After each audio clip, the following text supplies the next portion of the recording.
90 jours. Pleine balle. Nouvelle batterie pour le 15. TikTok passe à Passkies. 190 372,80 $. Mardi 18 juillet 2023. François Le Truedic. Benjamin Vincent. La quotidienne iWeek, épisode 440. Bonjour à tous. Et tout d'abord, ce délai de 90 jours accordé par la justice américaine à Apple avant de devoir implémenter des changements sur l'App Store pour ne plus empêcher les éditeurs de proposer leur propre solution de paiement, contournant ainsi la commission due à Apple de 30 ou 15% pour les plus petits d'entre eux. C'est bien sûr la suite de l'affaire Fortnite. Ce délai de 90 jours permet surtout d'attendre la réponse de la Cour suprême, saisie par Apple au sujet du jugement rendu en appel et qui a confirmé qu'Apple perdait sur 1 point parmi les 10 en jeu. Si la Cour suprême acceptait d'examiner l'affaire, alors Apple bénéficierait d'un nouveau délai au-delà de ces 90 jours, François. Ouais, ça faisait longtemps qu'on n'avait pas entendu parler de ces histoires, hein. Je sais pas pour toi, moi personnellement ça me manquait pas du tout, mais on sait très bien que la justice aux États-Unis, à l'image de la France, ça peut mettre un peu de temps, surtout qu'on touche à des grosses problématiques. Donc là, on a 90 jours à attendre, vraisemblablement 90, peut-être plus 90. Donc c'est quand même une histoire qui est un peu interminable. Je pense que même d'un point de vue justice, ce serait intéressant pour les avocats, les juges aux États-Unis d'étudier ce dossier-là, parce que je pense qu'on aura vraiment eu toutes les possibilités, tous les recours, les recours de recours, et j'ai beaucoup aimé ton intitulé La suite de la suite. Ouais, j'ai même envie de dire la suite de la suite de la suite, quoi. Vivement la fin. Le Vision Pro, ce n'est tellement pas de la réalité virtuelle, c'est un ordinateur pleine balle, ce n'est pas un jouet. C'est Alan Dye qui en parle dans le podcast Design Matters de Debbie Millman, 1 heure avec le vice-président d'Apple en charge du design des interfaces homme-machine, arrivé juste avant le lancement de l'iPhone en 2007, très impliqué dans l'Apple Watch et encore plus dans le Vision Pro. Il y a beaucoup de communication, je trouve, à cette période-là. Je sais pas si tu es d'accord avec moi. On voit quand même beaucoup de vice-présidents, de différentes têtes, grosses têtes, on va dire, d'Apple qui passent dans des podcasts, dans des vidéos YouTube, et puis pas qu'aux États-Unis, hein. On l'a vu en France pas plus tard que la semaine dernière. Non, c'est intéressant. On sent qu'il y a beaucoup de communication. Je pense qu'Apple est en train d'essayer de reprendre aussi la main sur toutes les informations qui passent. Et puis voilà, là, clairement, on assure le service après-vente.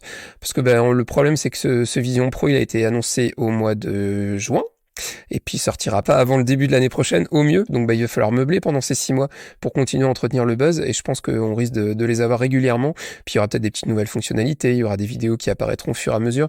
Il va falloir faire monter la sauce, parce que ça a été présenté maintenant.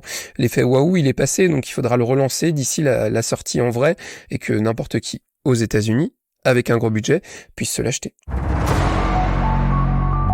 Un nouveau type de batterie pressenti sur la gamme iPhone 15, il s'agirait de batteries non plus d'un seul bloc, mais constituées de couches superposées, avec comme bénéfice 10% de charge en plus dans le même volume. Des batteries plus sûres également, puisque chaque couche peut être désactivée en cas de souci. Dernier avantage, François, ces batteries en couche ont une durée de vie plus longue. Alors, on sait que c'est positif, ça fait beaucoup d'éléments positifs, hein, pour ces nouvelles batteries au final. C'est vrai que un des reproches, alors je sais pas pour toi, mais je trouve qu'on l'entend beaucoup moins depuis quelques années maintenant, c'est la durée de vie des batteries sur les iPhones. On sait que beaucoup disent ouais, ça se périme rapidement, on est obligé de la changer régulièrement. C'est vrai qu'aujourd'hui la durée est quand même meilleure, et si c'est encore plus meilleur, ce serait quand même hyper positif. Et puis le fait que ce soit des batteries plus sûres en plus, et surtout ce système de couche, ça veut aussi dire que s'il y a une partie de la batterie qui est défectueuse, en fait le système pourra la mettre de côté d'une certaine manière, et ça permettra de garder son téléphone encore plus longtemps. Et on le redit, hein, les batteries, c'est quand même quelque chose qui peut valoir assez cher. En gros, maximum c'est une petite centaine d'euros selon la référence d'iPhone que vous avez. Mais si vous trouvez que votre iPhone a tendance à ramer au niveau de la batterie, n'hésitez pas à aller jeter un coup d'œil dans les réglages système, dans l'état de la batterie, et là vous verrez à quel pourcentage de vie de votre batterie vous êtes rendu. On considère aller qu'en dessous de 82, ça commence à être un peu craignos, et généralement en fait Apple vous l'affiche clairement, batterie à remplacer. Là tu vois, moi mon iPhone 13 mini que j'ai depuis 1 an, il me l'annonce à 92%, donc ça veut dire que j'ai perdu 8% en 1 an, et je suis un gros consommateur.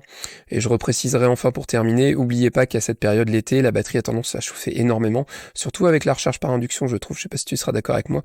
Donc voilà, protégez bien vos téléphones et évitez par exemple de les mettre à charger en plein soleil, parce que ça pourrait être assez dommageable pour la vie de votre batterie. Passkeys arrive sur TikTok dans le courant du mois. Ça va simplifier l'authentification sur le réseau social chinois et le rendre encore plus addictif, sauf en Europe qui n'est pas encore dans le planning puisque seuls l'Afrique, l'Asie, l'Australie et l'Amérique du Sud sont concernés dans un premier temps. Ouais, c'est assez marrant, on a l'impression que tu décris tous les continents sauf l'Europe quasiment, mais c'est presque ça. Non, on sent vraiment qu'il y a une poussée massive d'adoption de Passkeys pour les différents services. Le côté qui est intéressant aussi, c'est que surtout ça évite les mots de passe, et puis surtout les éléments importants sont stockés sur vos périphériques qui servent à votre authentification. Ça veut dire qu'il n'y a pas de partage de mots de passe avec les serveurs de TikTok par exemple. C'est assez verrouillé, c'est bien pensé, donc n'hésitez pas à l'adopter et à l'appliquer. C'est une grosse révolution à venir pour les mots de passe, et combien de fois, je pense que tu vas être d'accord avec moi, j'ai perdu mon mot de passe. Là, c'est réglé.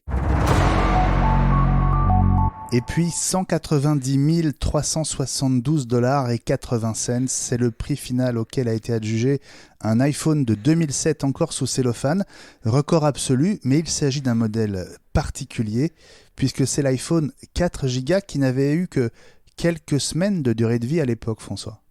Oui, je pense que c'est aussi ça qui lui a donné la valeur. C'est vrai qu'Apple était assez rapidement passé aux 8 Go. Alors c'est assez délirant aujourd'hui de se dire 8 Go quand tu vois ce que pèse le système iOS aujourd'hui. De mémoire, ça doit être 11 ou 12 Go, je crois, d'espace de stockage. Donc c'est assez énorme de se dire que au final, il te faut 3 iPhones Edge d'origine pour avoir le système d'exploitation complet aujourd'hui. Non, je trouve ça assez délirant. À chaque fois, je sais pas pour toi, mais je me dis quand l'Apple Watch est sorti, il faudrait que j'en achète une, la laisser sous cellophane, etc. Mais il y a un côté frustrant et il y a un côté c'est vraiment dans l'optique de se faire de l'argent. C'est pareil avec les Lego, hein. Moi j'ai un pote qui achète plein de boîtes de Lego, qui les laisse fermer en se disant que ça prendra de la valeur un jour. Je trouve ça toujours dommage. Moi j'achète pas du matériel tech pour qu'ils prennent de la valeur, je l'achète pour l'utiliser, parce que voilà, c'est tout. Puis même d'un point de vue sauvegarde de la planète, hein, quand on voit aujourd'hui, ça reste quand même des composants rares, la batterie, etc. Donc bon, tant mieux pour cette personne-là. En plus, visiblement, c'est un ancien d'Apple, donc du coup, il est content, il a récupéré quasiment 200 000 $ par les temps qui courent, c'est toujours intéressant. Maintenant, ça fait un sacré budget quand même. Faut avoir envie quand même de se payer ça. La quotidienne iWeek Reviens demain.